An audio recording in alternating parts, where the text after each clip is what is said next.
बिस्मिल्लाहिर्रहमानिर्रहीम, अस्सलाम वालेकुम। आज के वीडियो में हम लोग बात करेंगे पाकिस्तान मैथमेटिक्स ओलंपियाड के सिलेबस के बारे में। तो इसके लिए सबसे पहले हम लोग फेडरल बोर्ड की वेबसाइट पे आ जाते हैं। वेबसाइट के लिए आप लोग f22.edu.pk को विजिट कर सकते हैं। तो आपके सामने यहाँ पर लेटेस्ट न्यूज़ का एक पॉपअप ओपन हो जाएगा, इसको क्लोज करते हैं और इस वेबसाइट पे स्क्रॉल डाउन करें तो यहाँ पर हमें पाकिस्तान मैथमेटिक्स ओलंपियाड यानी कि पीएमओ का सेक्शन नज़र आएगा।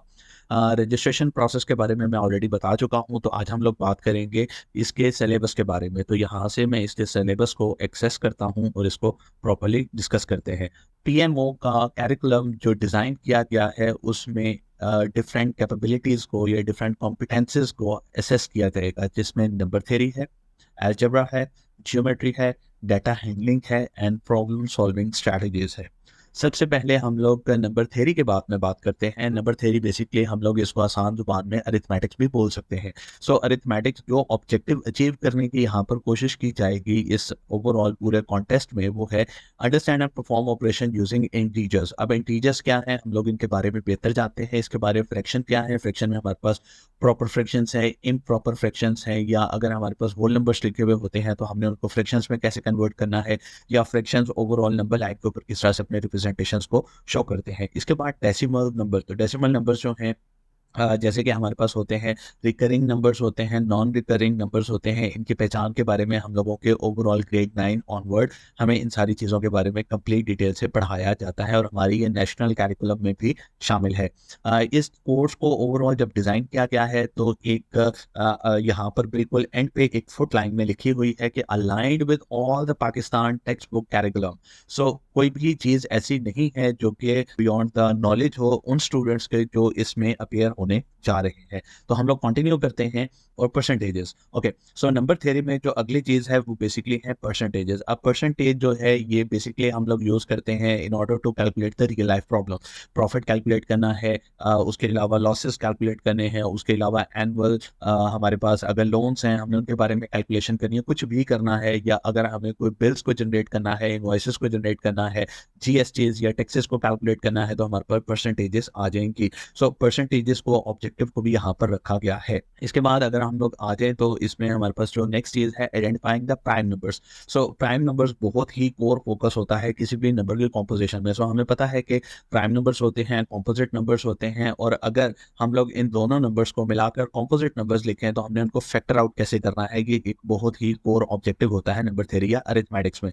And work with the ratios. अब रेशोज हैं, प्रोपोर्शंस हैं। So overall ratios and proportions के बारे में बहुत डिटेल से हमारे कैरिकुलम में सारा कुछ मौजूद है। इसके बाद हम लोगों ने देखना है एलसीएम। एलसीएम यानी कि least common multiple and GCD greater common divisor. So इनके बारे में क्वेश्चंस जो हैं वो भी पीएमओ का हिस्सा होंगे। इसके बाद अगर हम लोग बात करें understanding the rational and irrational number, तो जहां पर हम लोगों ने बात की थी डेसिमल्स के बारे में, तो वो रिकरिंग और नॉन रिकरिंग होती हैं, और उसी के बेस पे अगर हम लोग आगे चलें तो हमें उनको हम क्लासिफाई करते हैं in terms of rational numbers and irrational numbers. अगर हम इरेशनल नंबर्स के बारे में बात करें तो नॉन रिपीटिंग नॉन रिकरिंग होते हैं, जिनकी मिसाल तमाम के तमाम प्राइम नंबर्स जो कि हमारे पास अंडर रूट की शक्ल में आते हैं। जब ये हमारे पास हम इनको इवेल्युएट करते हैं, जैसे अंडर रूट 2 है, अंडर रूट 3 है, अंडर रूट 5 है, तो ये तमाम के तमाम इरेशनल नंबर्स हैं। इसी तरह से पाई हमारे पास इरेशनल नंबर होता है, एक्सपोनेंट हमारे पास इरेशनल नंबर होता है, तो हम लोग इनके बारे में भी बात करते हैं। इसके बाद solve the problem involving exponent. So exponent और उसके रूट्स के बारे में कंप्लीट ऑब्जेक्टिव हमारे पास यहाँ पर ओवरऑल पीएमओ के लिए रखा गया है।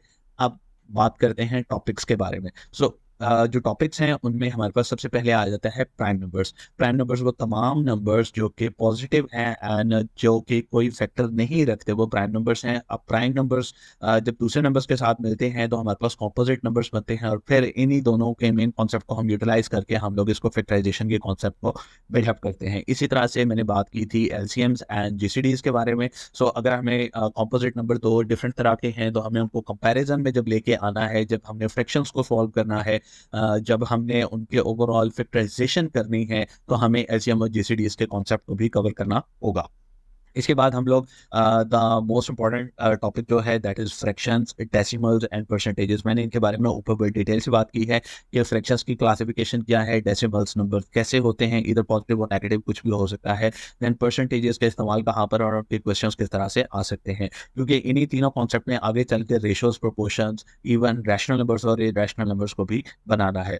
इसके बाद हम लोग बात करेंगे जी एक्सपोनेंट एंड स्क्वायर रूट्स के बारे में। अब स्क्वायर रूट्स को सॉल्व कैसे करना है, या अगर कोई सा एक्सप्रेशन आ जाता है, मिसाल के तौर पे हमें कहा जाता है कि अंडर रूट जो 7 है ये हमारे पास नंबर लाइन के ऊपर कहाँ पर अवेलेबल है, तो हम लोग एक रफ आइडिया ये एक गेस के मुताबिक हम लोग बता सकते हैं कि it is greater than complete square root that is 4 और it is less than under root 9, यानी कि ये 2 और 3 के दरमियान में कहीं पे लाई करेगा, जिसकी टेंडेंसी जहाँ पर ज़्यादा होगी फिर हम उसको इस तरह से नंबर लाइन के ऊपर हम इसको शो कर सकते हैं। तो एक्सपोनेंट और उसके रूट्स के बारे में भी हमारे पास टॉपिक्स हैं। इसके बाद हम एक्टिविटीज़ देखते हैं। वह एक्टिविटीज़ जो ओवरऑल पीएमओ के सेक्शन में हमारे पास दी जाएंगी वो क्या है, prime factorization exercises. Prime factorization यानी कि हमारे पास कोई सा भी बड़ा कॉम्पोजिट नंबर गिवन होगा और हमने उसकी प्राइम फैक्टराइजेशन करनी है, यानी कि उसको डिकम्पोज करना है in terms of their prime numbers. उसके बाद जीसीडीज एंड एलसीएम्स के प्रॉब्लम सेट होगा, हमें इनके प्रॉब्लम्स को सॉल्व करना है। फिर इसी कॉन्सेप्ट को बिल्डअप करें तो हम लोग फ्रैक्शंस और डेसिमल्स में लैंड करेंगे, और इसी तरह से हम लोग परसेंटेजेस और ऑपरेशन प्रैक्टिसेस के बारे में भी बात करेंगे। फिर रेशो एंड प्रोपोर्शंस के प्रॉब्लम सॉल्विंग हम लोगों को करनी होगी पीएमओ में। इसके बाद problem solving involve exponents and root, हम लोग इसके बारे में डिटेल से बात कर चुके हैं। अब आ जाते हैं हम लोग section number 2 that is algebra. Algebra में अगर हम लोग बात करें तो अलजेब्रा के जो बेसिक कोड्स हैं हमने उनके बारे में बात करनी है। तो मैं ऑब्जेक्टिव्स को यहाँ पर स्किप कर रहा हूँ due to the length of the video, क्योंकि ऑब्जेक्टिव्स और टॉपिक्स में one and the same thing describe हुई भी है जैसे कि आप लोगों ने सेक्शन नंबर 1 में देखा।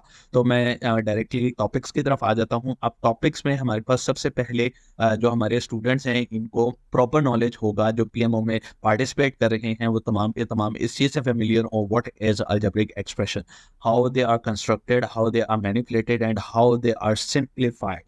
सिंप्लीफाइड से मुराद ये है जैसे कि हमारे पास नंबर्स में अरिथमेटिक ऑपरेशंस होते हैं, इसी तरह से हमारे पास अलजेब्रिक एक्सप्रेशंस में भी सिंप्लीफिकेशंस करने के हम लोग का अरिथमेटिक ऑपरेशंस यूज़ करते हैं।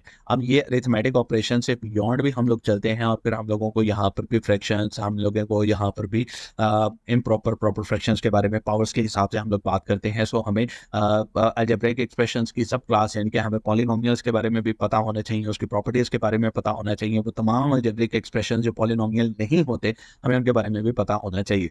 फिर यहाँ से हम लोग नेक्स्ट टॉपिक जो हमारे पास है solving simple linear and quadratic equations. अब सिंपल लीनियर इक्वेशन है तो ये सिस्टम ऑफ इक्वेशंस हो सकता है, साइमल्टेनियस इक्वेशंस हो सकती हैं, जिसके बारे में हम लोग 9th 10th और ऑनवर्ड यानी कि फर्स्ट ईयर सेकंड ईयर में भी हम लोग इसको पढ़ते हैं। तो सिंपल इक्वेशंस हो सकती हैं, इनके सोल्यूशंस को ऑब्टेन किया जा सकता है। इसके बारे में क्वाड्रेटिक इक्वेशंस हैं तो क्वाड्रेटिक इक्वेशंस की आइडेंटिफिकेशन, उसके रूट्स, उसके ओवरऑल डिस्क्रिमिनेंट, उसके रूट जो हैं वो पॉजिटिव हैं, नेगेटिव हैं, इमेजिनरी हैं, रियल हैं, तो इनके बारे में कंप्लीट इन्फॉर्मेशन होनी चाहिए इस टॉपिक में। सो अगर हम लोग नेक्स्ट टॉपिक की तरफ मूव करें that is basically linear inequalities and graphic.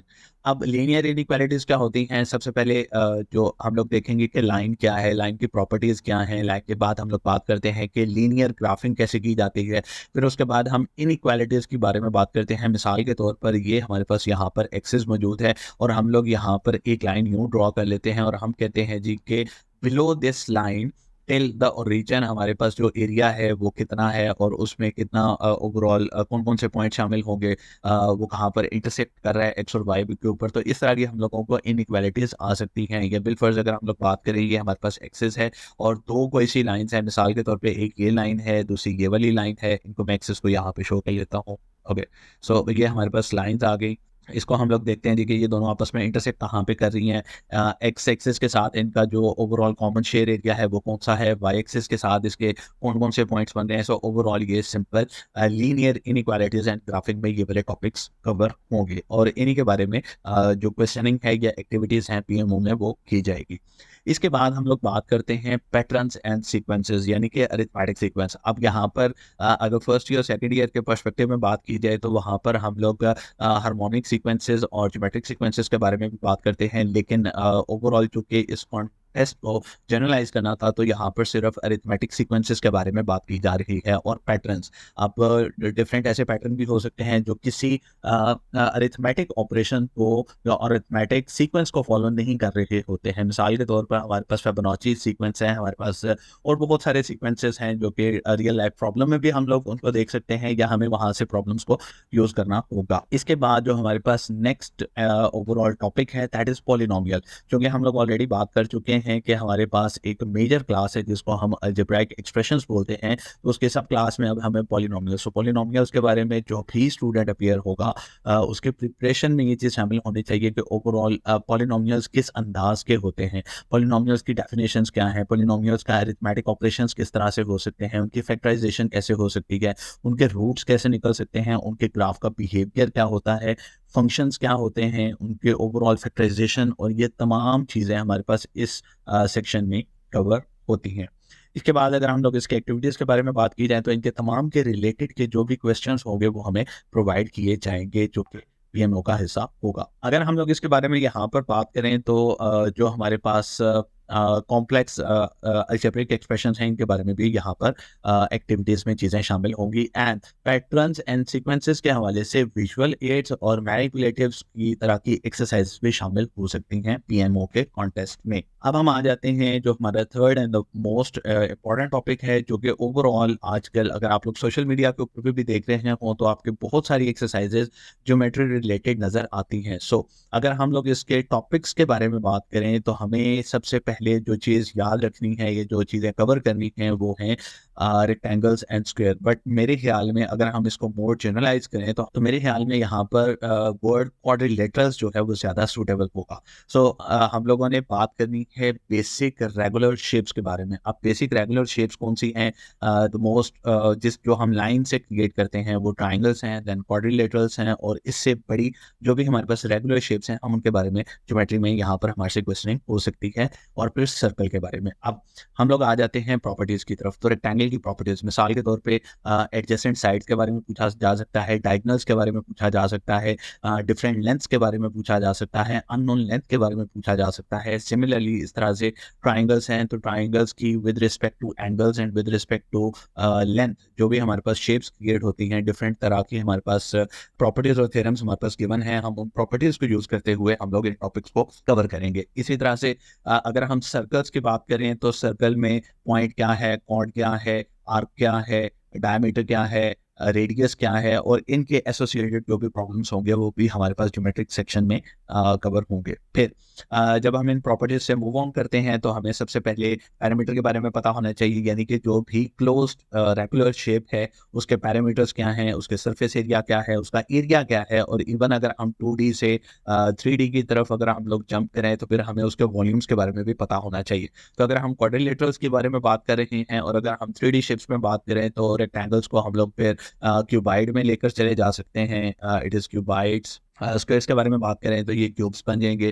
फिर डिफरेंट तरह के ट्राइंगल्स जो हैं अगर वो 3D शेप्स में आ जाए, लाइक हमारे पास पैरामिड्स आ सकते हैं, हमारे पास सर्कल्स जो हैं अगर वो स्फीयर्स की शक्ल में आ जाए तो ओवरऑल वॉल्यूम की कैलकुलेशन इस अंदाज से हम लोग करने के कैपेबल होने चाहिए। यहाँ पर मैं हम का वर्ड इसलिए इस्तेमाल कर रहा हूँ, मैं उन तमाम स्टूडेंट्स को एड्रेस कर रहा हूँ जो कि PMO में एक्टिवली पार्टिसिपेट करना चाह रहे हैं। इसके बाद हम लोग इंट्रोडक्शन टू एंगल्स। अब जब ऊपर शेप्स के बारे में बात कर ली तो यहाँ पर अब एंगल्स के बारे में भी कंप्लीट इंफॉर्मेशन होनी चाहिए।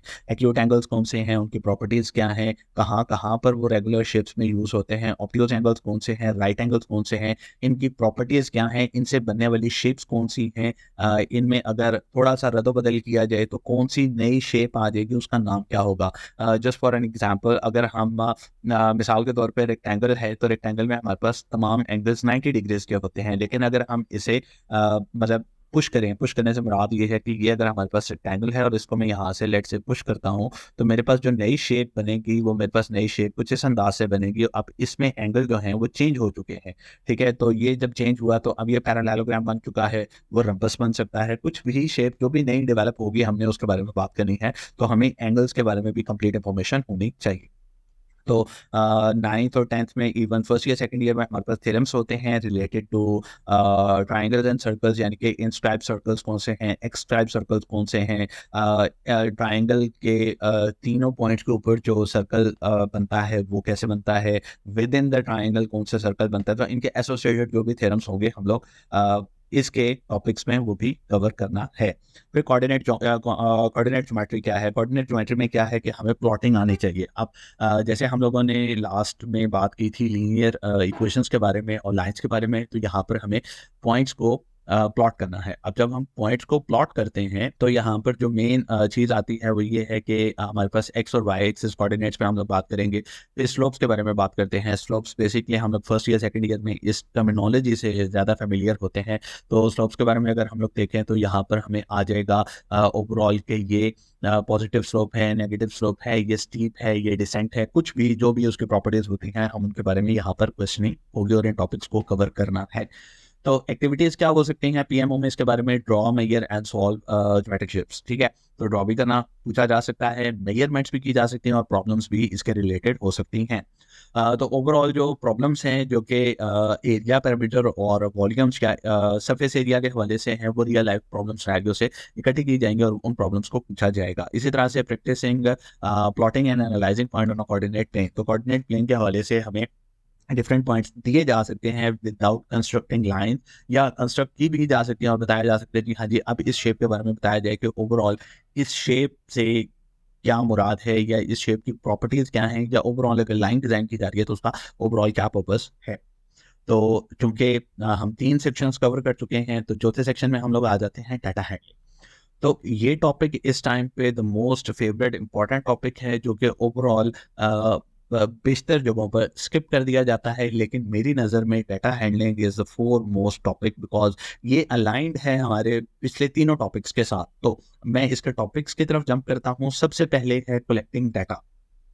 अब जब भी अगर हम लोग कोऑर्डिनेट प्लेन या कोऑर्डिनेट ज्योमेट्री भी बात करें, तो वहाँ पर भी हम बेसिकली एक्स और वाई पॉइंट्स को लेकर चल रहे होते हैं। ठीक है, तो अगर हमारे पास डिफरेंट डाटा है, मिसाल के तौर पे छोटी सी एग्जांपल देता हूँ कि जैसे कोविड का टाइम गुजरा, तो कोविड के दिनों में कितने पेशेंट जो हैं वो कोविड का शिकार हुए। ठीक है, उसके बाद कितने रिकवर हो गए, कितने जो है वो हमारे पास हॉस्पिटल में एडमिट हुए, वो कौन से हैं जो सेल्फ बेसिस के ऊपर रिकवर कर गए। तो ये डिफरेंट तरह का डाटा होता है। मिसाल के तौर पे अगर रोड के ऊपर डिफरेंट गाड़ियां जा रही हैं तो उनके कलर्स कौन से हैं, उनके मॉडल्स कौन से हैं, उनके मैन्युफैक्चरर्स कौन से हैं, मोबाइल फोन्स के बारे में। तो ईच एंड एवरी कमोडिटी जो भी है हमारे पास रियल लाइफ प्रॉब्लम में, उसके रिलेटेड उसकी एस्थेटिक प्रॉपर्टीज, उसकी टेक्निकल प्रॉपर्टीज और उसकी किसी भी तरह की प्रॉपर्टीज को एनालाइज करते हुए हम डिफरेंट तरह की डाटा को कलेक्ट कर सकते हैं, चाहे वो बिगर स्केल के ऊपर हो या चाहे हम उसको लिमिटेड स्केल के ऊपर हम लोग उसको डिफाइन करें। तो कलेक्टिंग डाटा जो है ये मोस्ट इंपॉर्टेंट टॉपिक है।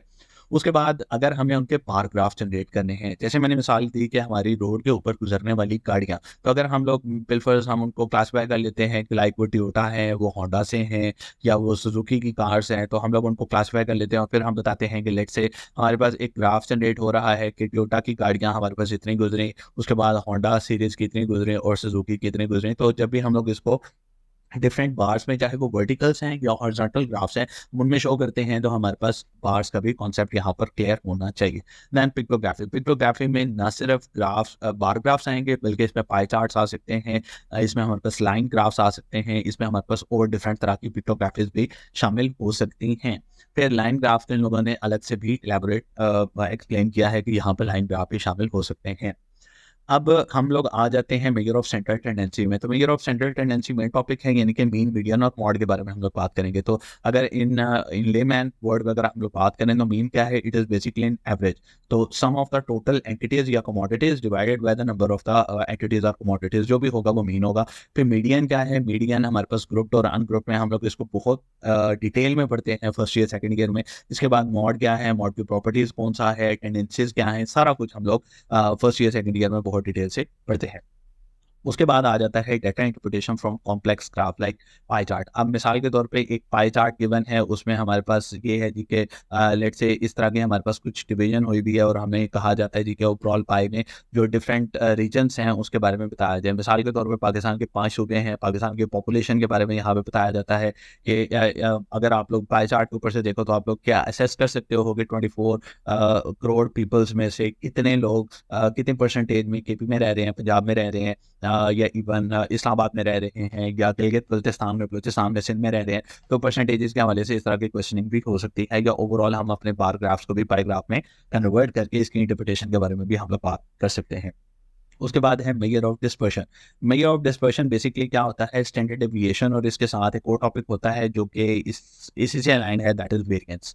तो वेरिएंस और स्टैंडर्ड डेविएशन बेसिकली क्या है कि कोई भी जो डाटा हम लोगों ने कलेक्ट किया है वो ओवरऑल कितना डिस्पर्स है अपनी मीन वैल्यू से, तो वो बेसिकली स्टैंडर्ड डेविएशन। अब इसके भी अपने रूल्स हैं ग्रुप और अनग्रुप के लिए, तो ये भी टॉपिक्स में कवर करना है। उसके बाद है प्रोबेबिलिटी कॉन्सेप्ट। प्रोबेबिलिटी कॉन्सेप्ट बहुत डिटेल में पूछे जाएंगे। इनसे क्या मुराद है, प्रोबेबिलिटीज क्या होती है। प्रोबेबिलिटीज होती हैं मिसाल के तौर पे जब हम लोग स्टैटिस्टिक्स में बात करते हैं तो फर्स्ट ईयर सेकेंड ईयर में कार्ड्स, डाइस और कॉइन के बारे में हमारे पास प्रोबेबिलिटी के बेहतरीन कॉन्सेप्ट्स मौजूद हैं। फिर इसी कॉन्सेप्ट्स में अगर हम लोग चले जाएं तो कॉम्बिनेशंस और परम्यूटेशंस भी आ जाती हैं, तो हमें उनके बारे में भी बात करना है, तैयारी करके जानी है। तो एक्टिविटीज क्या होंगी, अब create and interpret graphs, line graph, bar graphs and pie charts, analyse the data set to find median, mode and standard deviations. Okay, group और अनग्रुप के बारे में नहीं बताया जा रहा, सो इसकी प्रिपरेशन करनी लाजमी है। Solve basic and advance probability problems. तो प्रोबेबिलिटी प्रॉब्लम्स जो भी हमारे कैरिकुलम के हवाले से डिफाइंड हैं, हमने उनको भी तैयार करके जाना है। अब बिल्कुल हम लोग लास्ट सेक्शन में आ गए हैं, यानी कि प्रॉब्लम सॉल्विंग स्ट्रैटेजीज। तो प्रॉब्लम सॉल्विंग स्ट्रैटेजीज ये कैरिकुलम से हट के इसको आप लोग रियल लाइफ प्रॉब्लम से अलाइन कर सकते हैं, यानी कि हमने इसमें लॉजिकल रीजनिंग का इस्तेमाल करना है और ऐसी स्ट्रैटेजीज डेवलप करनी है जिससे हम कॉम्प्लेक्स प्रॉब्लम सॉल्विंग को सॉल्व करने के काबिल हो जाएं। तो टॉपिक्स कौन से होंगे, लाइक लॉजिक पजल्स हो सकते हैं, रिडल्स हो सकते हैं, रिडल्स कहते हैं पहेलियों को, तो पहेली हो सकती है जी और पजल्स हो सकते हैं लॉजिकल बेसिस के ऊपर, बिकॉज हमें यहाँ पे लॉजिकल रीजनिंग को कवर करना है। उसके बाद introduction to advance mathematical proofs. अब फर्स्ट ईयर सेकंड ईयर में, इवन मैट्रिक में और यानी कि SSC, HSSC, O levels, A levels में हमारे पास डिफरेंट तरह के इंडक्शन प्रॉब्लम्स होते हैं, हमारे पास प्रूफ्स होते हैं डिफरेंट तरह के, तो हमें यहाँ पर भी उनको कवर करना है। Mathematical reasoning techniques. अब रीजनिंग के हवाले से हमारे पास एक कंप्लीट डाटा सेट जो कि इस सेक्शन को एड्रेस करेगा, वो तमाम के तमाम हमें डिफरेंट वेबसाइट से भी मदद मिल सकती है, लेकिन वो तमाम के तमाम होंगे कि इसमें ओलंपियाड स्टाइल में होंगे। अब जो एक्टिविटीज होंगी वो इसके बारे में कौन कौन सी होंगी, वो होंगी solve logical puzzles and work on advance problem sets. इसके बाद है practice mathematical proofs with guided example. तो एग्जांपल्स गिवन होंगे, उसके मुताबिक हम लोगों को अपने मैथमेटिकल प्रूफ्स को रेडी करना है। उसके बाद है participate in mock olympiad exams. अब यहाँ पर जो इन लोगों ने यहाँ पर एक कोर्स में एक एक्टिविटीज में कवर की है, तो उसके लिए हम लोग आ जाते हैं यहाँ पर, दैट इज ऑनलाइन प्लेटफॉर्म। तो ये लिंक आप लोग चूंकि एक्सेस कर सकते हैं इसको फौरी तौर पे। तो ये बेसिकली एक वेबसाइट है जिसका नाम है आर्ट ऑफ प्रॉब्लम सॉल्विंग। तो ये बेसिकली ये जो सेक्शन नंबर 5 है हमारा प्रॉब्लम सॉल्विंग स्ट्रैटेजीज, इसके हवाले से इसमें बहुत सी इंटरेक्टिव एक्सरसाइजेज और मॉक टेस्ट मौजूद हैं जिनको आप लोग प्रिपरेशन के दौरान इस्तेमाल कर सकते हैं। तो अगर मेरे रिकमेंडेशंस में जाया जाए तो इसके साथ साथ आप लोग खान अकेडमी का इस्तेमाल कर सकते हैं। Khan academy, sorry academy. और इसके बाद अगर आप लोग ग्राफिंग के हवाले से बात करना चाहें तो आप लोग इसको जियोजेब्रा का इस्तेमाल कर सकते हैं। उसके अलावा सिम्बोल ऐप है, SYMB सिम्बोल ऐप है। तो इसमें आपको बहुत सारी हेल्प मिल जाएगी, लेकिन चूंकि हमारा करिकुलम जो है बहुत अच्छे अंदाज से तैयार किया गया है, तो बहुत सारी आपको हेल्प ओवरऑल अपने कोर्स से भी मिल जाएगी। सो प्रिपेयर करें बहुत अच्छे से और पीएमए में पार्टिसिपेट करें ताकि हमें शाइनिंग मैथमेटिशियन फ्यूचर में मिल सके। Thank you so much.